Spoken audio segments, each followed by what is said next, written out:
Thank you very much, Julian. Okay, we've got plenty of time for questions. So I will bounce around with a microphone, and we've already got a hand up over here. So you can't speak unless you have the microphone. Aaron first. Thank you very much. Processed foods. I'm an advocate for processed foods because humanity started off growing crops and they would die, so we got insecticides and the crops lived and we got more of them. And then we've got foods that, if I make you a beans on toast, you're not going to be impressed. If Dan makes you a food and he puts those ingredients and things in, he's a chef. However, when big companies put salts and things into foods to make the microwave meal last 3 days on a shelf, that's less waste. Surely progress in science is moving forwards. Why is a food made in a factory so bad for you? Yet if Dan makes the food in his fridge and then he gives it to me, it's all okay. Surely food lasting longer and not spoiling is a good thing. Good challenge. Now, the full answer's in the book. Now, I'm going to do the advert. No, I'll give you the answer. We got for sale only a couple. These are too big for me to. I've lugged them all the way from Bristol. We've only got about 2 copies, and we've got about a couple of other different books of mine as well. I don't want to take them home, so please do buy one. I can take credit cards. If you buy one, you get a free coaster. And if you want a coaster without a book, just make a donation to the cause tonight, and you can take one as well. Okay, no, that's a very good point. Now, processed food is not a problem at all. Okay, processing. That's fine. No. But it does depend upon the nature of it, right? Now, this is a really controversial topic, and I honestly think that the chapter I wrote on this is one of the ones where I think I managed to sort of like nail things in a balanced way. Because the point is, the ultra-processed category was developed namely it was a Brazilian guy and his team, the Nova classification they call it. There are 4 categories of food. One is kind of like minimally processed or raw ingredients, and then you've got things which are sort of minimally processed culinary ingredients, so things like butter, olive oil, things like that. Then you have processed foods which are combinations. I think then you've got the ultra-processed, right? I'm doing this by memory, so I haven't got the precise thing. Now, the point is, if you think about this, you've got 4 categories. We know that this is simplifying. It's a continuum. You have not processed at all, processed a bit, and then you have ultra-processed. There isn't really a magic, the category of ultra-processed isn't a natural kind, right? You can't, it's a bit arbitrary at what point you say ultra-processed rather than processed. So that's the first point. And the other point is that critics of the ultra-processed demonisation are correct to say that because it is a broad category, it's not right to demonise all ultra-processed foods as being wicked. If you can look this up on a food app to see what counts as ultra-processed. In particular, things like supermarket wholemeal bread and a lot of like whole grain breakfast cereals are categorised as ultra-processed. And there are quite a lot of studies which show that for the typical population, these foods do make a positive contribution to their health, right? So you've got all these caveats, so you can easily reach a conclusion this ultra-processed food term is meaningless, etc., etc. But here I think is the key point. The people who advocate for this, what they try and emphasise is that it is not actually, they're not really concerned about individual foods. That really isn't their point. You can eat whatever you like from time to time. If you really fancy a Pop-Tart after this talk, go and have a Pop-Tart. It's not going to kill you, right? But what they're concerned with dietary patterns. It's a dietary pattern approach. And it seems undeniably true that a dietary pattern which is dominated by highly processed foods has worse health outcomes than one that doesn't. Now, the reasons for this are not completely understood. Some people believe that it's nothing to do with the processing per se. It's because these foods tend to be high in salt, fat and sugar, which is part of the problem. But there are reasons for thinking that the processing itself creates various problems. One issue, for example, is that because the ingredients are so refined and processed, they're not as satiating. It's almost too easy for the body to process. So we don't feel as satiated, and we eat more as a result because we don't feel as full. There are also some concerns about some ingredients like emulsifiers, etc., etc. So I think the point is the jury is out. The jury is people who kind of like the Chris Van Tullikens of this world basically say, you know, all ultra-processed food is evil, and this is the root of all food evils, are overstating the case. But I think if you ask the question, as a dietary pattern, is it better to be having the bulk of your diet from proper whole foods and less from these highly processed foods? It seems undeniably true that it is. So that'd be my answer to that. The other thing you say about, you know, it's an interesting combination. So I find it's easy to get into sort of snobberies about this. So I don't really eat ready meals, right? Look at me. Let's see me. I don't eat ready meals, right? But I mean, actually, that's mainly because I like cooking. I think I would eat a takeaway. Now, a lot of takeaways are probably very unhealthy, right? They're chucking loads of salt, etc., etc. So actually, you know, I mean, it's silly to be extreme like that, you know. But again, it's about dietary pattern. In fact, there are one or two ready meals I will have, to be honest. But you know, think about the pattern. Don't feel bad and guilty about individual foods that you have, as long as the bulk of your diet is coming from good, wholesome whole foods. You can eat what you like. There you go. You must eat some more greens.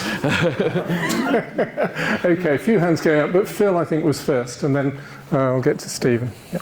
Okay, I got two questions. Each of them is one word. So, first one is insects. And you might say something about eating insects. And the other one is microbiome, and if that helps us to understand how we should be changing our diet. Okay, I'll try and give you short answers. Insects is a good one. There's a lot of excitement and interest about insects as a protein source, and it does seem to be that it's an efficient protein source.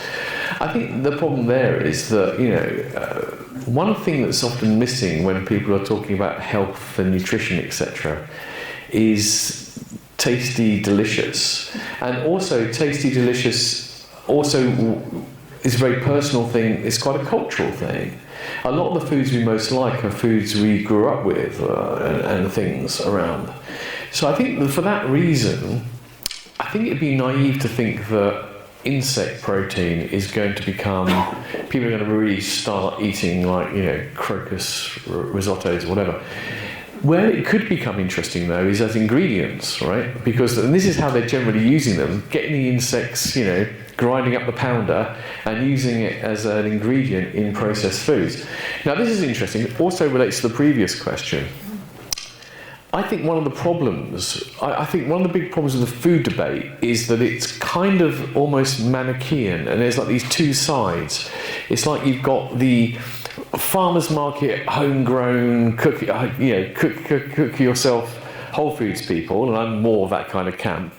And then you've got the fact that the most people are eating processed foods as the bulk of their diet, about 60% of the population. And a lot of people who moan about the food system, they kind of think the solution is get all those people off the processed food and get them cooking lentils again, right? Well, not again, get them cooking lentils. Now, on the one hand, yes, it'd be good if people did more cooking, but if you're going to fix the food system, one thing you've got to do is you've got to make those processed foods better for you, because people are going to buy them. Of course they are. They're convenient and they enjoy them and they're easy, and they can be more or less healthy. So I think that, you know, as part of a way of making processed foods healthier and more sustainable, using insect proteins as an ingredient could be a way. Gut microbiome. Actually, I have a short bit in this book about Zoe. Anybody on the Zoe program? Oh, a few, right. I wrote an article for The Guardian on that, which I recommend you look up, because I give them a gentle kicking. The lawyers were all over it, but I managed to get away with it. Yeah, the point this is, and this gets reiterated,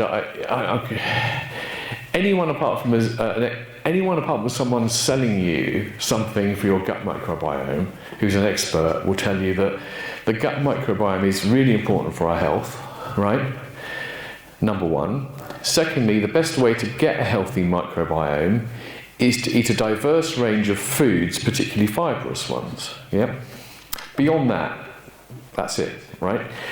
We don't know exactly what a healthy microbiome looks like. Zoe and people will give you tests in which they can analyse it, but they don't really know what's good and what's bad. There's some very counterintuitive results. There was this really fascinating study with elite athletes which found that their gut microbiomes looked like the guts of generally unhealthy people, but they were very healthy people. Something about their regimes meant they had that different gut microbiome. The Hadza, hunter-gatherers, have incredibly good gut microbiome. They've never heard of kefir or yogurt or kimchi in their lives because they eat lots of fresh, fibrous vegetables.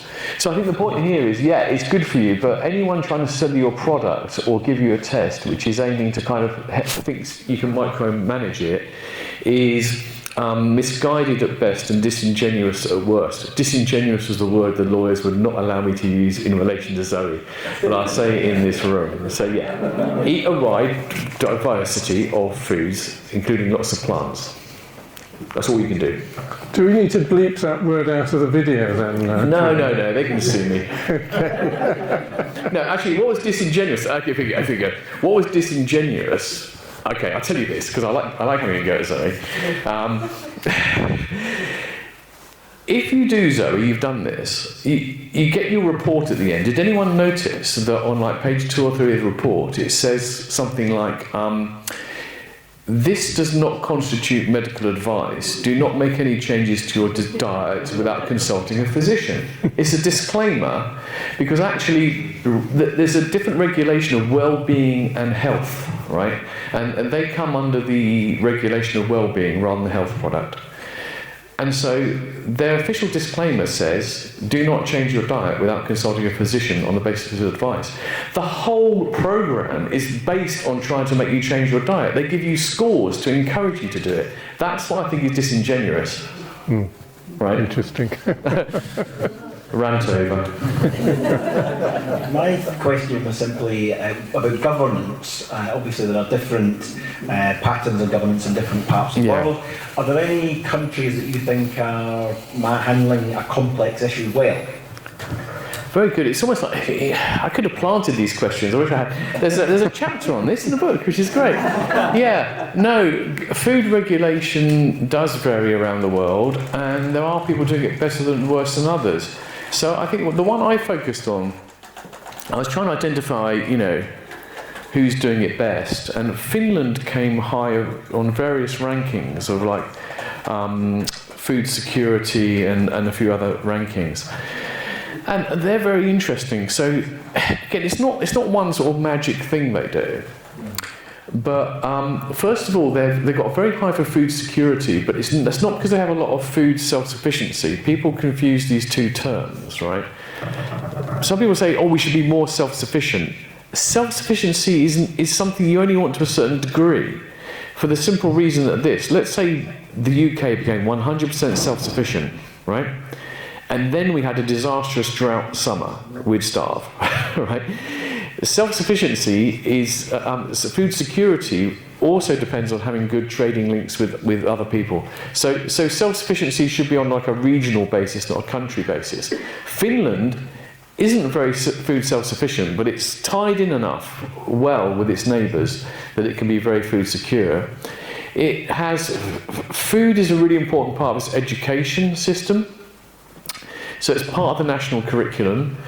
And that counts meal times as well, right? Meal times are part of the national curriculum. It's understood that meal times are an opportunity for the kids to learn about food choices, how to eat, and also the importance of eating together, conviviality and all that kind of stuff. They lead on things like public procurement. Because if you think about what some of the major drivers of change could be in the food system, public procurement is a huge opportunity. If you think hospitals, government, schools, these are big, big buyers of food. And they can use that clout to kind of like encourage positive change. And also, in terms of schools, hospitals, etc., it's also sort of modelling things, If you're eating every day at a works canteen, and the kind of food you're given is of a certain good kind, that's in a way showing you what's possible for your own diet at home. Whereas if everywhere you go, it's kind of like meat, fish, rubbish vegetarian option. It's encouraging the perception that a proper meal really should have a lump of animal in the middle of it, you know. I actually went to a very good food conference, Global Food Security Conference, where the catering was exceptional. And apart from the conference dinner, which I didn't go to, all the food was almost entirely plant-based, a bit of dairy, a bit of egg. But it was all very, very, very good. And it was kind of like walking the talk on that. Also, in terms of subsidies as well, they're willing to subsidise certain things, recognising the fact that certain types of food production in Finland are not very economically competitive by international standards, but it's important to maintain that kind of sector and to keep it going. So yeah, have a look at Finland. They're doing pretty well. Although these things are always changing. It seemed that actually, Finland, like a lot of the Nordic nations, the direction of travel is perhaps not so good. So Finland circa 2022 is probably the best model. Okay, cheers. I just wanted to echo some of the first questions. I mean, just about everything I eat is processed. If it can't go in the microwave or doesn't come out of a tin, then I don't really have time for it. But, I live with Indian flatmates, and they are completely opposite. They cook everything from scratch, and it takes hours. But it's often very good. But in India itself, as they're becoming a busier sort of working country, and they are, having less time for cooking. They've got as they're moving into a fast food, a Western diet, they're having a massive obesity crisis and diabetes crisis. So I think there's about over 100 million people in India who've already got diabetes, and they're projecting 150 million in the next couple of years. So they don't apparently have the genes to sort of process sugar and highly processed stuff, So you're right about staying, they're better for them to stay with lentils and pulses and all the rest of it, because it's actually definitely affecting their health already. All right, no question, just a nice contribution. Yeah, okay. This point is worth reiterating there, because you said, virtually everything is processed, etc., etc. And it does very much depend on what kind of processed food you're eating. Canned food is processed, but canned food has been very, very effective. It's great for keeping things fresh. And certain canned fish is highly prized in like Portugal and France. Get Portuguese tin sardines, they're really, really good. And even ready meals, they vary a lot. It's funny you should mention the Indian ones, because if you go along the row of supermarket ready meals, what I found is if you look at the ingredients list, the Indian meals are often some of the best ones. They're very, it's a long list because of all the spices, but there's no junk in a lot of those things. So you can eat. Going back to the first thing, you can't be you shouldn't be too simplistic about this. It's probably possible to eat only so-called processed foods, which if you selected them carefully, they would be minimally processed and using whole ingredients, and you could eat very healthily.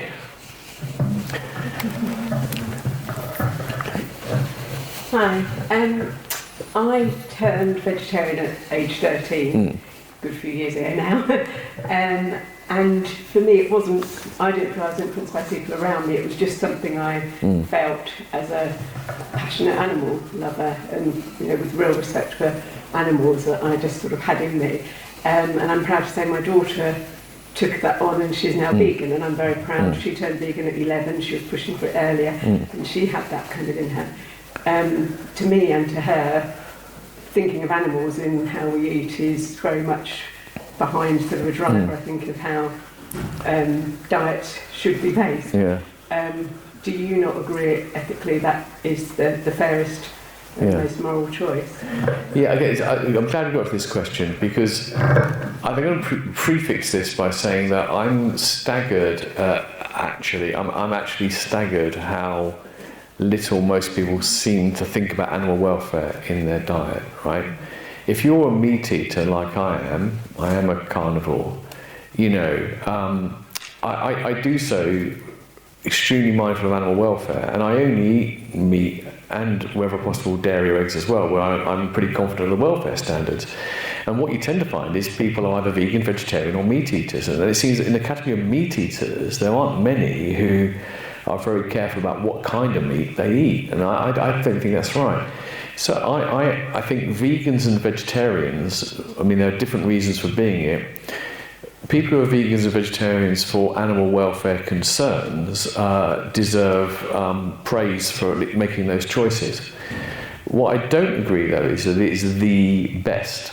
But I don't want to sort of sound too critical because it's like second best, because it's second best way above most other people. So I think, you know, I encourage what you're doing. The reasons for this are complex. If it's vegetarian, I was vegetarian for a while, and I was forced into a kind of a moral reckoning, because the vegetarians will know this because they get told by people who are taking the mickey out of them that if you're vegetarian, you eat eggs, you eat milk, dairy, things like that. What about all the calves that are killed from the milk? But actually, it's not just the calves killed from the milk. The welfare of dairy animals is often worse than the welfare of meat livestock. So I thought being a vegetarian for animal welfare reasons isn't really working, because animals still have to die and there are still welfare issues.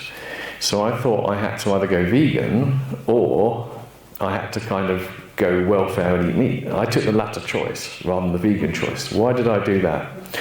Well, it's complex, and I respect the vegan choice. I think there are a couple of reasons. I mean, one, there's a historical reason which doesn't count anymore. Until recently, it really wasn't possible to eat healthily as a vegan. There were certain things we had to get from animals. Now, because of supplements, you can get them elsewhere. I don't think that's the optimal diet, because supplements generally don't provide identical benefits to whole foods. But again, this is like quibbling in a way. You know, a vegan diet with supplements is going to be much healthier than 98% of meat diets, because of, you know, the care that people take. The ultimate reason why I personally don't go down the vegetarian line is, it might sound a bit glib, but I watch wildlife documentaries, and I think that nature is full of pain and suffering, as is human life, right? Now the point is this: I shouldn't be unnecessarily contributing to that suffering, right? That's not an excuse to be indifferent to pain and suffering. But pain and suffering is part of life. So the question for me is, if I'm going to use animals as part of my diet, I want to be sure that the lives of those animals is no worse than those of a wild animal. And a wild animal's life can be pretty tough. The woman I spoke to who had the cattle farm on the Pampas, she was talking about when the time comes, she says they have a really lovely, happy life, they're looked after, if they're ill they get vets, and all that kind of stuff. And when it comes to die, it's quick and easy. Whereas if a puma gets one of them, you should see that, you know. And I think that's kind of true of lots of animals. You know, animals, they don't live these lovely, happy lives and then curl up in a corner and go to sleep quietly. When they die, you see, you know, pigeons who have got a broken leg and they're going to take ages to die. You know, you see things getting taken away by eagles and all that kind of thing. So I think I have a certain realism. I see it as a realism about the inescapability of pain and suffering in the world, and my kind of deal with that is that I only want to support the kind of farming where those animals have a life which is at least no worse, and actually potentially better than that of a wild animal. I actually think it is possible, and is often the case, that a well looked after farm animal has a better life than a wild one. So that's for me. It's a huge issue, and I don't really have. I have to say that I'll tell you what I think straight up, because I'm honest. But I'm not motivated to persuade vegans and vegetarians that they should eat meat. Right? I've got no motivation in that at all. Partly because, although that's what my view is, and I think I've got good reasons for it, I'm not so secure in it that I'm certain I'm right. But secondly, it's for the reason I said right at the beginning, as a vegetarian or a vegan, I think you're, by definition, in the top percentiles of people who have the most ethical treatment of animals in the world, and no one should be nagging you to tweak your diets because maybe it's not perfect, when actually, if we're going to nag anyone, it should be the people who eat meat and dairy indiscriminately. Thanks. At the beginning you mentioned about technology, and then is there a role for laboratory-produced food in our society?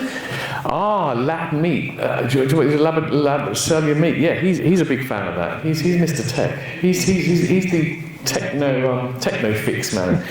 There's in the food world there are people who are very dismissive of people who always think there's a techno fix for everything, and I think some of these people who are anti-techno fixes are actually a little bit technophobic. Okay, so in fact, I'm going to answer your question in a minute. Generally speaking, there's technophobia, which is kind of like, wrong. Oh, it's technology, it's bad. Technology can be doing hugely good things in the food world. It can help organic farmers, for example. There are systems whereby you have precision irrigation and things, so you only use as much water as you need. And similarly, the pesticide, you can massively reduce pesticide use by only applying it exactly where it's needed. But there's also this technophilia where people think technology is going to solve everything. Not so sure about that either. Cellular meat. I recommend a chapter in the book on this. I'll tell you a little story about this. I interviewed a guy who was behind one of these startups in Israel, actually. I didn't go to Israel for it, but I interviewed him. And he told me about what they were doing and how amazing it was, and how fantastic it was. And he was talking about their plans for the next 18 months. Now, writing a book takes quite a lot of time. And with all the people I interviewed, I wanted to check how I was quoting them before I went to press. So I went back to him with the quotes, and I also said, by the way, in the interview you were saying you were going to be doing A, B, C and D by now. How's it going? None of these things had happened, and in fact he got so annoyed he withdrew his consent to be quoted in the book. So of all the people I interviewed, he's the only person who is anonymous. Everyone else was happy, he wasn't. Now, I think this isn't proof of anything, but it seems to me if you look at the cell-based meat stuff, you get headline after headline after headline, bullish, it's coming soon, it's around the corner, it's going to feed the world. And it's not being delivered. And if you dig into the science of it, there are reasons for suspecting it might never be. One of the key reasons being that everything produced so far has to be produced in medical grade facilities. Medical grade facilities, because if you think about it, you're culturing organisms. If any little bit of bacteria or something gets into that, it will multiply and spoil the whole thing. It has to be a completely sterile solution. I asked him about it. He said, our guys are going to fix that. I'm not sure they ever will. So the point is, I don't rule it out. And if we could produce it, it would have a role to play in the system. Although, again, going back to, if you remember what I was talking about nutritionism, the claims that this is going to be nutritionally equivalent or superior to naturally occurring meat are also suspicious, because basically, you eat a grass-reared cow and everything it's ingesting from the grass and the clover is going into that meat. If you do it in the lab, you're basically getting the basic cell structure. You've got to add everything else in. Is that going to be equivalent? I'm not sure. And yet, the most recent headline on this was the first pet food to be licensed with this. I don't know if you saw the headline about that. They've licensed a pet food to be made with this cell-based meat. Every time you read a headline like this, just dig for 10 minutes on the internet and find out the truth. The truth is, indeed, they have licensed it, but the company that are producing this have not got a commercial product, they've not got a commercial partner, and it's only intended to be an ingredient in the pet food anyway, right? It's just going to be some protein from the cells which is going to go into it. So I would say don't hold your breath. If they achieve what they claim they could achieve, it would be amazing, but I wouldn't hold your breath for it. And I wouldn't rely on it to solve the problem. One more thing on this, by the way. We do have a bit of time, we can go over a bit. Is that a lot of the advocacy for this is often premised explicitly or implicitly on the idea that we have a protein supply problem. We need to provide enough protein for the world. And actually, no serious analyst of the food system thinks there's any problem at all with protein in the diet. You know, this goes back in the some of you may be old enough to remember in the 60s in particular and the 50s, where there was this huge panic about protein, and there's this protein problem. There isn't. We've got tons of protein. We don't need to solve. If cultured meat is to solve a protein problem, it's trying to solve a problem we don't have. There's plenty. All right. Thank you. One problem I really think we have is the food we give kids, I think, gives them a lot of bad habits for the rest of their life. One of the meals I might have had when I was a kid would be a chicken Kiev from Asda and maybe some chips and some vegetables on the side. And that would be my order of favourite as well, because someone in some factory has made some effort to make the chicken Kiev taste nice. It's got some garlic in it, and chips are nice, obviously, and the vegetables would be boiled a bit too much. If you want any seasoning, there's salt and pepper on the table. And in a lot of other countries, care and attention is paid to preparing vegetables with seasoning and giving it textures that are nice and actually making it nice. But if I wanted to become a vegetarian or a vegan, it might feel, if I just had the mindset I had when I was a kid, that I would just be taking away the only part of the meal that tastes nice. Because it's the only part of the meal that had any seasoning. And I think you're right. I mean, they're very bad habits that we put kids into. One of the weird things about British culture, I don't want to offend anyone, because if you've done this yourself, this is just the way things were, and so why would you have done it any differently? But it baffles me that it's so typical in the UK for kids and parents to eat different things, and sometimes at different times, whereas, you know, in my Italian family that would never happen. People sat down to the table at the same time and they generally ate versions of the same thing. So I think that's a little cultural trick which we don't really have here. In terms of the vegetable foods, I think this is true, and I think that, I mean, I have this little bugbear that I don't think we should talk about vegan foods, right? No foods are vegan, diets are vegan, right? You know, hummus is not a vegan food. It's a food that a vegan can eat, but similarly, loads of people have ate it and have never been vegans in their lives. And I think that sometimes, you know, the sort of trend for vegan is a good way for companies to sell, again, more processed foods. But it also creates this false kind of perception that there are foods for vegans and there are foods for meat eaters. Well, meat eaters could be eating a lot of these foods for vegans. If you call them vegan foods, they're automatically less attractive. Just out of interest, the Veganuary campaign is interesting for this. So every January now they have this Veganuary. And there's some studies into how it works. I'm not sure it does. So first of all, they showed that sales of plant-based products did go up during Veganuary. But again, what kind of plant-based foods? The highly processed ones. They don't do promotions on fresh fruits and vegetables in Veganuary. They do it on, like, you know, Impossible Burgers and whatever it might be. But sales of meat products did not go down. So I'm not sure Veganuary works. So I think it's partly, you know, there's this silly distinction we have between, you know, the meat and the non-meat. Let's just think about nice foods, and we skip up the assumption you have to have meat. And one thing that I didn't mention, but it's the obvious thing. Everyone knows whether you go vegan or not, the proportion of meat and dairy in the diet of a typical Westerner is way too high, both for health reasons but also for environmental reasons. So everyone should be eating a lot more plants, and I think that message doesn't help if the promotion of plants is framed around vegan, because that doesn't then cut through to people who should just be eating more plants anyway. I think we'd better wrap up there, but Julian has maybe a couple of minutes if you want to ask her a question. I don't want to take these home. Yes, yeah. And you can sign them as well. Please give Julian another big round of applause. Thank you. Thank you.